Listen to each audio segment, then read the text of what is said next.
afternoon. Ito po yung salarin. Ito yung po mahilig po mag-akay, no? Siya po ang nag-akay papunta dito. Siya po din ang nag-akay sa pag-attend ng El Shaddai kasi nga nakita niya na stroke. So ngayon, isa po siya sa nakalibreng therapy at crystal oil. Pakinggan po natin, pangalan, at ano ang naramdaman kanina, at ngayon, after ng therapy, ano ang naramdaman? Magandang hapon po. Ako nga pala si Sister Erlinda. Nilakas ko. Lakas mo. Bulante. Si Sister Erlinda Mercado Bulante. Nakatira sa 40 Mateo Street, Santa Ana, Barangay Santa Ana, Taytay, Rizal. Ako po ay kanina po, yung aking pong dalawang paa ay pinupulikat po. Ngayon po sa pamamagitan ni Sister ni at compress po ako buong pong katawan. Ngayon po, magaan na po ang pakiramdam ko sa aking buong katawan. Kaya, nagpapasalamat po ako kay Sister Lee, kay Sister Nene, kapag naging instrumento sila ni Yahweh El Shaddai para ako guminhawa sa aking pakiramdam. Maraming salamat po.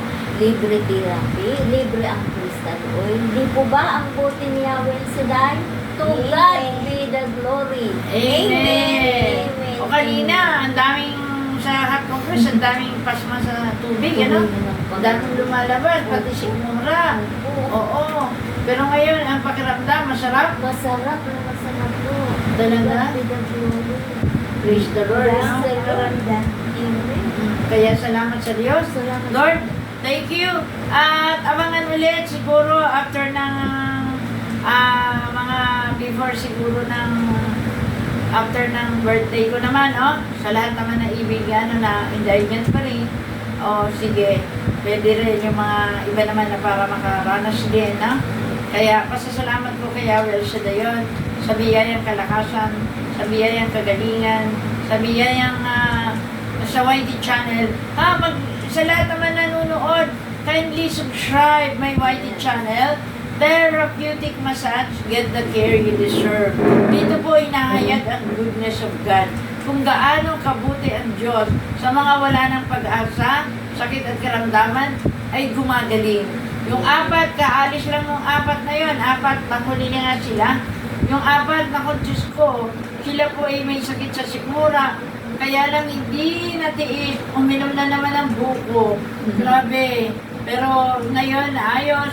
At siguro pagbalik namin galing Bicol, babalik. Pero sabi ko, kailangan ko kasi dito, mayroong disiplina sa pagkain, disiplina sa inumin, disiplina sa lifestyle. Kailangan maayos ang lifestyle. At syempre, sa isipan, kailangan positive, no? Yes. Magagaling, may pag-asa, pagkat ang Diyos ay binigyan tayo ng pag-asa. Sabi nga tayo tinawag, pagkat siya lang ang nakakaalam ng ating panukala. Siya itinawag tayo para pagpalain, hindi paghirapin, at bigyan ng pag-asa sa hinaharap. Ayon doon sa Jeremiah 29:11. Kaya kawalan, sa Diyos tayo lagi lumapit. Mali, maraming salamat. Magandang hapon po sa inyo lahat. Thank you. God bless us all.